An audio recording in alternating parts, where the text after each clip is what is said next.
What is up, guys? Mcdoubles back here with a brand new video, and today we're going to be checking out the Witch Hunter on Conquest of Azeroth, and we are going to not just be sitting on dummies in this video, we're going to be playing on the dev client, so there aren't any other players on this, but we're still going to make it work, testing out everything the Witch Hunter has, showing you guys all the talents, showing you guys all the abilities, giving some commentary on what it's like so far, what I think about it, and all that jazz. So hope you guys enjoy, and let's jump right in.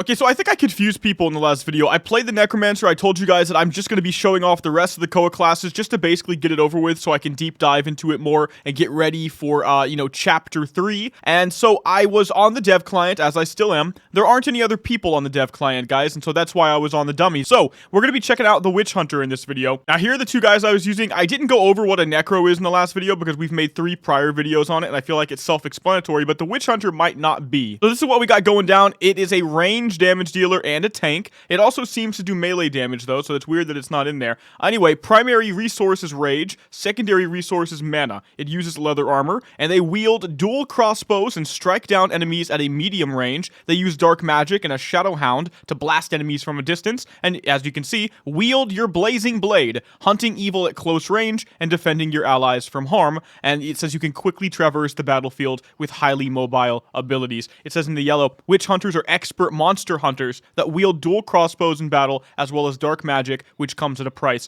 Preferring to stay alone, witch hunters possess a set of skills that allow them to deal with foes without the help of a group very efficiently through their unmatched mobility and control. There's a lot of inspiration here from Diablo. It's a pretty cool concept. You can see I'm dual wielding crossbows right now. We'll talk about how that actually makes sense and how that works at all in the game. And we'll start it off by talking about what 3 talents we have. We have the Boltslinger Spec, Darkness Spec, and Inquisition Spec, which I think is very nice and flavorful so far. Really like the look of this. Inquisition, again, is going to be a leather armor tank that uses agility and stamina, of course, and it seems to be a 1H weapon, so we'll go over that. But I want to start off with Boltslinger. That's the one I've been messing with to begin with because that is the dual crossbows. And you can see I've got daggers, and I've got, personally, a giant crossbow as well. And we're in full Nax gear right now, bone scythe set and all that jazz, so you guys can get an idea of what's going on. Of course, only showing up to level 50 stuff right now, but you can see I have blazing blade down here, and then I have dual crossbows. This is how you activate your certain weapon type without actually needing to have the weapon type equipped. So if I go to the blazing blade, it's going to switch me out, and watch this, to a torch and a sword, right? Because that's what this one does. If I go back to dual crossbows, they put my dual crossbows back on. So that's how they finagled that out. I actually think it's a very good way of doing it, and that means you still go for regular weapons that would make sense for you. In this case, I just took some agility daggers I found with some crits, and again, a crossbow. So, starting off with Boltslinger, and of course, I have so many talent points available, but we're only going up to 50, so I built this before I leveled my guy up to 255. I feel like it might be better to just go over the abilities I actually have, because going over every passive is probably not too wise right now. So I have things like Bola Shot, that's my slow, 25-second cooldown, kind of like a concussive shot, but it's a 30-yard range, 50% slow. I've got then the really meat of it all thing, right, which is the Coiling Shot. So Coiling Shot is the only thing I can even use right now that's like at all, that does damage, right? And that's what actually starts everything off. My shots will require that I Coiling Shot first before doing another shot. The theme there is that I shoot with one crossbow and then I shoot with the other. So it's not for no reason, and I actually think it plays pretty well. The Coiling Shot does 50% main hand weapon damage plus 3, and it grants you a stacking buff that you'll see repeatedly called Momentum. This increases the damage of Boltslinger attacks, which is anything with bolt in the name, by 10%, and your movement speed goes up by 8%, and another ability that we'll talk about in a moment called Repeater's tick rate goes up by 8% as well, stacking up to 4 times. Now, Repeater is down here. Now, this says whip out your heavy arbalist, which is just a big crossbow, guys, and sling a barrage of repeater bolts at an enemy every 0.23 seconds for 2 seconds. So it's a channel. Think of it like Hunter Barrage, right? Perhaps more importantly, though, this is the way that I'm seeing that you can generate your mana back. So 3% max mana comes back. When I was messing around with this, and we'll get into this in a moment, right? I was like, I keep running out of mana. Why am I running out of mana? And it seems to be, for me, you have to consistently get out that repeater to regenerate that mana. And some abilities cost more mana than others, and we'll get into that in a moment. For example, looking at the very first ability that you actually get in the talent tree, which is Punishing Bolt, and then we'll see this right here. This costs 316 mana for me right now. It's just 135% offhand weapon damage, and then it empowers my Saber Slash, an ability that we'll get more into when we play tanks, but it's just a melee ability, right? And each stack increases the damage by 40% of the Saber Slash, with each one consuming 1 stack, and it generates 20 rage. There's a lot written there, right? But more importantly, it's 316 mana. If I go to the next page, I see an ability I get very early on called Witchbane. This is a lot less damage, it generates rage, it gives me momentum, and it costs no mana. So to give you guys an idea of what this might mean, I might go for like a Coiling Shot into a Witchbane, and you can see my mana's not a big issue right now. So I've got plenty of bolts that have secondary effects. Heartstop Bolt is going to reduce healing received on the target. And then if I go over here to Crippling Bolt, it's another one that gives a slow. This one seems very redundant though, because I have, as I showed you guys, Bola Shot, which doesn't require me to have any setup for it, so I'm not really sure what that's about. But then we have Darkslayer Bolt, which reduces all magic damage dealt by the target I put it on by 30% and increases their ability cost by 25%, and that's pretty powerful. So this says do 250% weapon damage plus 18 to 21 to an enemy, and it's only usable at execute range. However, this is worthy of looking at the talents for. There are some talents that allow you to basically proc it like a sudden death arms warrior effect. Gives bolt abilities a chance to proc collect bounty. They should probably tell you what the percent chance is, and causes repeater to enable the use of collect bounty regardless of the target's health. And so every time I repeater, I know that I can collect bounty, and it's going to be something that you create a weak Rs for, right? Now, as you can see down here, I've got a bunch of other abilities that we didn't go over. I'll show them to you. I have Daring Escape, jump backwards 30 yards, ranged attacks miss me for 2 seconds, and my next Boltslinger attack will knock my enemy back, so it's like this. And it resets the cooldown of Vault. Now, I'll show you guys Vault in a moment, but it's basically just like a blink in many ways. I've got Smoke Grenade. This puts me in stealth. That's pretty cool for a moment. I've got Swoop. This turns me into a crow and makes me run super fast. That's pretty sick, actually, when you think about it. I've got Pursuit, which we'll look at in a moment, but it's just basically another way to run fast, and my vault goes farther while I'm pursuing. And that seems to be the basic gist right now of Boltslinger. Let's just, like, check it out. Okay, so I can go for the Coil Shot, and then after the Coil Shot, I can go for a Witchbane, so let's show that. You can actually see, you can actually go back and forth between the two. This is Vault, by the way. Flying forward real quick, and then I can also do this as well to go backwards, which is pretty cool. It's like you have a disengage and you also have a blink. Bola Shot that guy, Coiling Shot, Witchbane. Now here's the repeater. You just start shooting super fast with your crossbow. And now the cool thing about repeater as well, and let me build some rage for it real quick, is that it's actually AoE, and as far as I can see, there aren't that many ways to do AoE with this class. And so that's actually a super big deal. So we'll check that out real quick. Coiling Fang Shot, you can see Heartstop Bolt. Pretty cool animation right there. It's going to be hard to find multiple good animations for like the same type of shots, but they actually did do it. But you can see I'm very low on mana, right? So let's find a group of people and repeater them and get that mana up. Okay, so like right here, right? So I can go for the repeater. It's going to hit everybody. You see that? That's just ridiculous, dude. But it looks like there's going to be a crap ton of mobility on this, and that's going to be super fun as well. Now, we have another shot I haven't showed you guys yet, which is literally just the Darkslayer Bolt. So let's just check that out. But one thing I am noticing, like I told you guys, is that you just go so fast if you don't consistently repeater. I'm also noticing that if you vault, you regenerate 15% max mana as well, so that's a big deal. So I just want to make sure I'm vaulting and repeating as much as I can. So keep that in mind as well if you play this. Like, it's an active play style where you're constantly having to actually think about what you're doing in order to have something to keep pressing. Otherwise, you run out of resources. This is going to be the Darkslayer Bolt. Okay, it's like a tiny baby attack. We'll try that one more time. You have a very small window, it seems. So Coiling Shot. Okay, it's green. That's what it is. Okay, so I can vault backwards. I can do like this. I called it Vault, but it's called Daring Escape. But anyway, we can Coiling Shot, do another one of those, the green shot, that's pretty cool. Okay, so I leveled myself back down just so I can have more time to kill these guys. We can repeater, there we go. We can go for a Coiling Shot, we can go for the Vault right here, start getting some mana back, repeater once again, there we go. And that gives you an idea of what the damage really looks like at this level as well. Coiling Shot, Witchbane, Coiling Shot, we can go for the other Bolt as well. Another Coiling Shot, Witchbane, Coiling Shot, Darkslayer Bolt.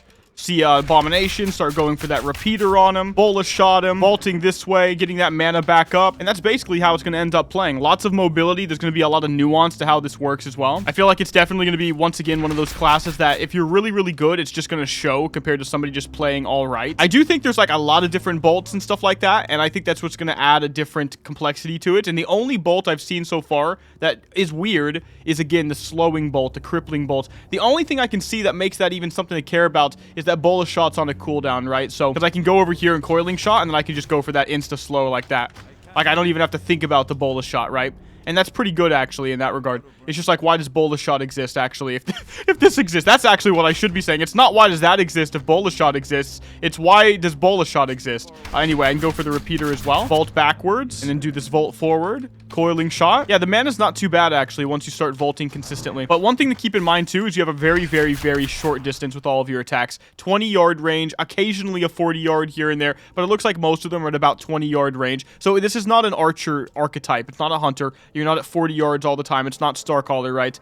You actually have to have a little bit more skill in that regard and play in that in-between kind of mid-phase. I think that's personally very enjoyable. I actually really like the aesthetic. I can go for the collect bounty in a moment as well. Let's show you guys that. So I can vault, get some mana. The vault's on a super, super low cooldown, too. So you can vault super consistently. And it kind of reminds me of the playstyles of DH on retail, where you could literally use their mobility as a way to increase your damage in dungeons. A little wonky sometimes because you're moving all over the place, but I did do it when I used a DH back in like Legion. So I'm actually killing stuff too fast, dude.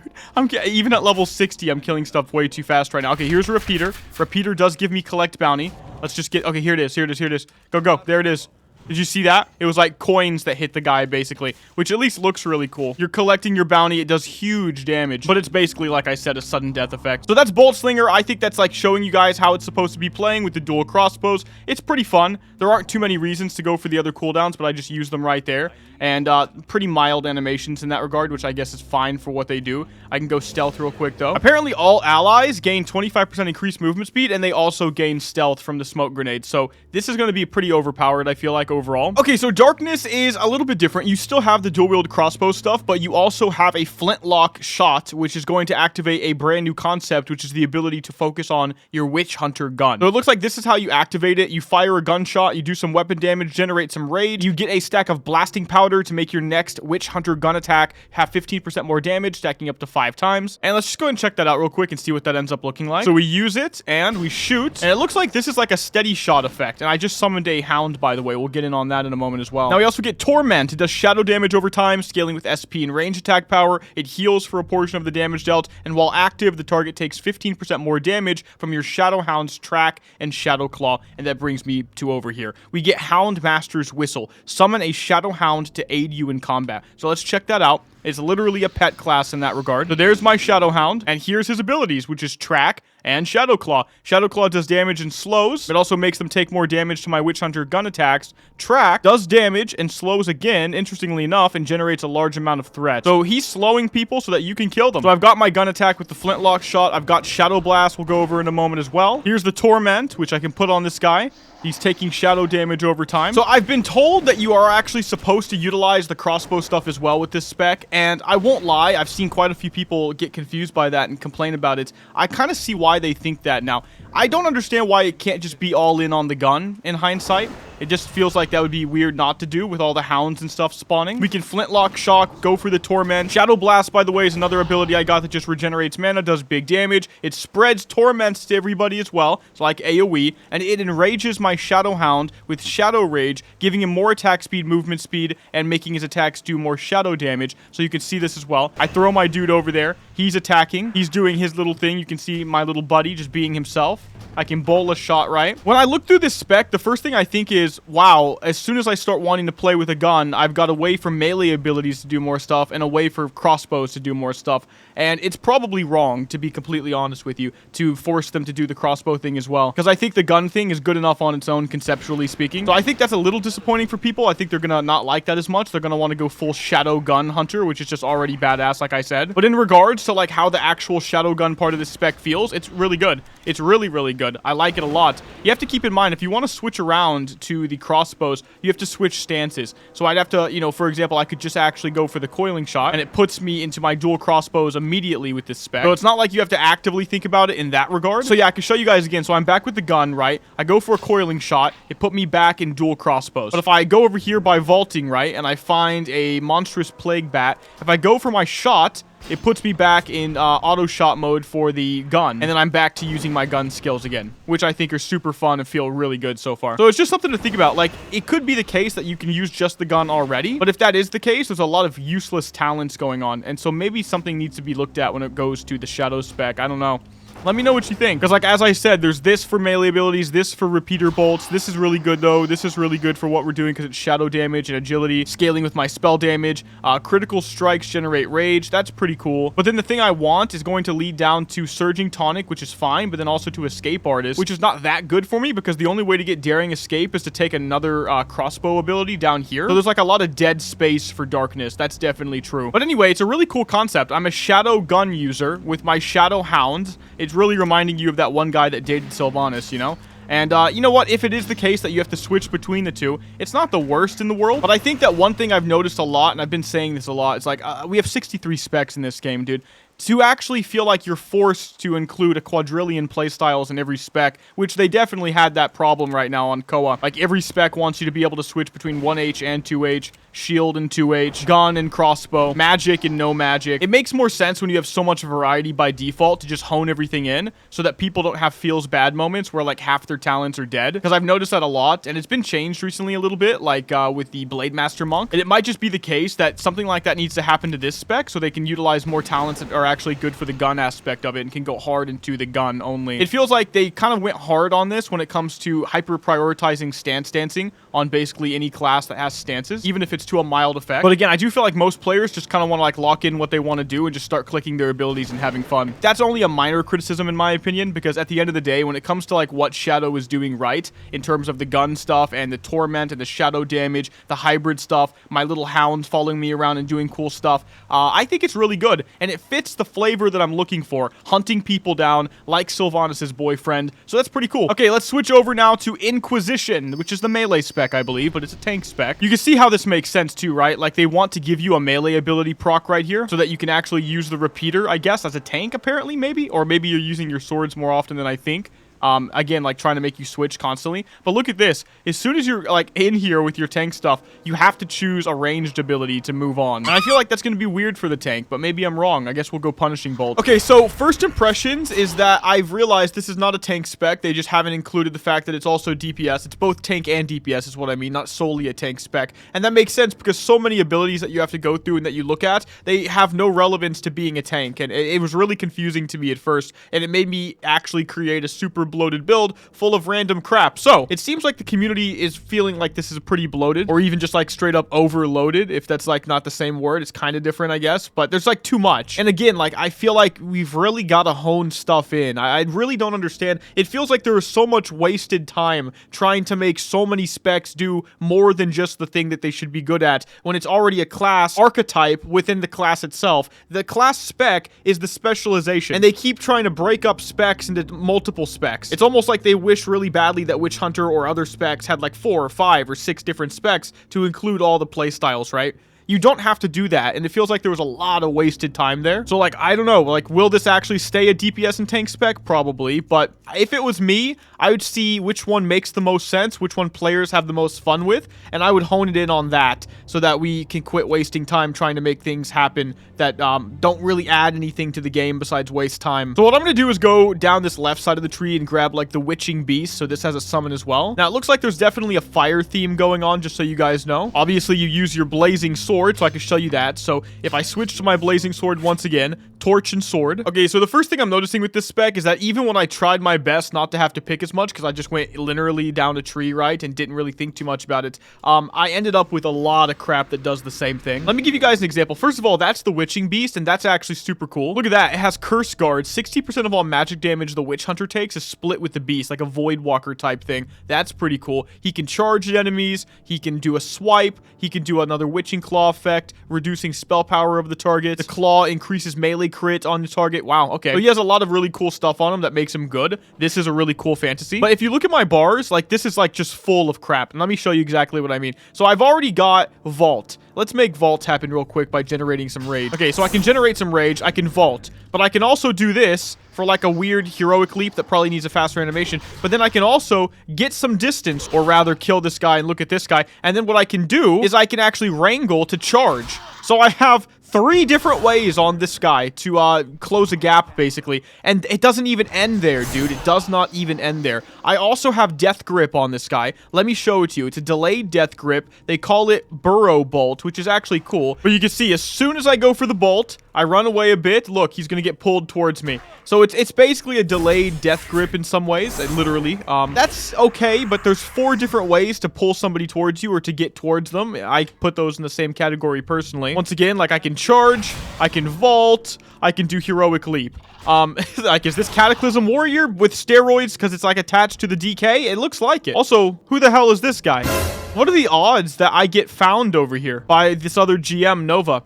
I don't know. That's almost creepy, dude. I'm not gonna lie. That's almost creepy, dude. I'm in the middle of freaking butt-F nowhere, dude. Anyway, now there's some really cool stuff I do like about this off the cuff, right? I have the Stoicism. I love that, right? Reduce all damage I take by 35% for 6 seconds. Removes fear effects and effects that leech health from you. That's so weirdly specific. How many of those are there? But still cool. Grants immunity to such effects as well for the duration. So you could see that. That's pretty cool. But then we've got Cleansing Aura as well. This reduces my Shadow, Frost, and Nature damage I take by 30%, and every second while active, nearby allies will be cleansed of 1 disease and 1 curse effect, and that is really sick as well. It quite literally, like, purifies is what it looks like. It's purifying people. You can see it better on my pet. I love that for the Witch Hunter archetype. Now, you actually have an ability right here to destroy your Witching Beast, giving you 5% increased damage and giving Saber Slash a 10% chance to reset the cooldown of Impale. Aha! It wasn't on my bar. God, it's even crazier than I thought in regards to, like, all the crap I have. So, quickly strike your target. It's another channel spell, so 4 times in a second. Slows their movement speed. Every strike does 100% weapon damage. And there's this concept of Wickedness and Purify. But first, let's go ahead and get rid of the guy, the, you know, Witching Beast. And you can see it becomes like a stance on me now, so you don't have to use a pet if you don't want to. Oh, I didn't even include when I was going over the intense mobility creep on this guy. And this is supposed to be the mobility class, but this is too much, right? Look at this. I also have Daring Escape. All I have to do is switch to my crossbow real quick and I can go back like this as well.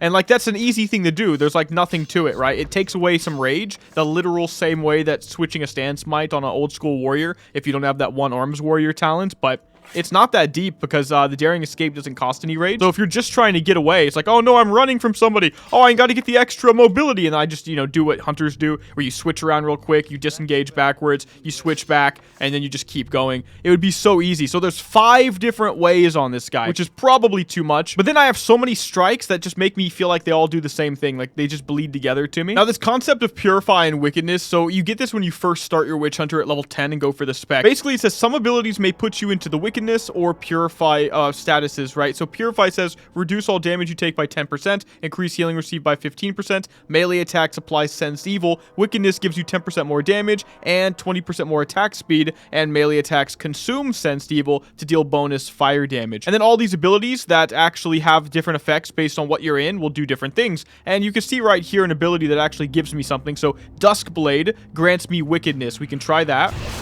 That's pretty cool. Where does that pop up? So that must be when I'm all, like, shadowy, right? And you could actually see it up here. So if I wanted to use this other ability down here, which is Smite Evil, if I do it in Wickedness, it deals additional holy damage to 6 nearby enemies. Okay, so I pulled a bunch of guys, and let's see. Okay, so I guess it hit multiple dudes. Yeah, they all took damage, okay? So you can spam this one, though. So since I'm in Wickedness, it just keeps being an AoE. And this costs 30 rage. Okay, so that was going to be the Smite Evil spell. I have Flourish as well. So it looks like when you enter one of these stances, you're just in it the whole time until you switch again. So Duskblade, in many ways in that regard, like, that's my way to go into Wickedness. Aha, and now I'm seeing it. I have Dawnblade, which you start off very early with as well, I believe. It's all the way over here, and this puts me in Purify immediately. And that's more tanky, I guess, right? We could try that. So let's see, Purify. Oh, I see, I see. So now I'm all purified. Okay. And now I get the Purify effects. So for example, Smite Evil is no longer AoE, but instead regenerates mana and reduces all damage I take. So it looks like in many ways, you could switch between these, and I think you probably will. But if you want to play tank, I guess you'll sit and Purify more, right? You'll still switch sometimes, because I'm sure you'll want that AoE threat. Yeah, there's a lot going on. I guess some of these abilities are just stance switchers. They're not really things I have to care about. And if I put them over here conceptually, right, and I look at what's left, there is a lot less now. I think there is still that ability, though, to switch to your crossbows if you want to. You can just start doing what you normally do, go for that repeater if you wanted to, switch back. In that regard, yeah, it's just going to be a high skill cap class. I guess the main thing is, like, I don't know if Darkness is really doing the thing that it's supposed to do niche-wise yet. And this one is a little bloated, I would say, but if that's going to be the class fantasy, I think that's fine. Like, I think it's okay for some classes to be kind of like really, really micro intensive. Like, what am I doing here and there constantly? What am I switching to stance-wise all the time? How do I get certain effects off literally at all times? That's fine. It might not be everybody's cup of tea, but it will be some people's cup of tea, and I think that's good enough. But I think the only thing I would take from this is that, like, maybe Darkness needs to focus more on the gun stuff, become a little bit more inspired in that regard. But otherwise, I even think that this spec's pretty good. It might not need to be honed in to tank or DPS. It might be able to do both. I think I would probably just make it a DPS spec, to be honest. But like I said, I'm not like sold to that. It doesn't really seem to be that big of a deal in hindsight. So, okay, I'll take it. Guys, that is what's going on. That is the Witch Hunter. Out of all 3 specs, my favorite one is definitely Boltslinger. And then if Darkness had more gun stuff and didn't have to care about crossbows, it would actually probably be my favorite. But that's second. And then Inquisition's probably third for me right now. Let me know what you think, though, in the comment section below. Major thanks to all the members on my channel. I do love and appreciate you guys. Make sure to like and sub, though. I'll see all of you on the next one, and Mcdoubles out.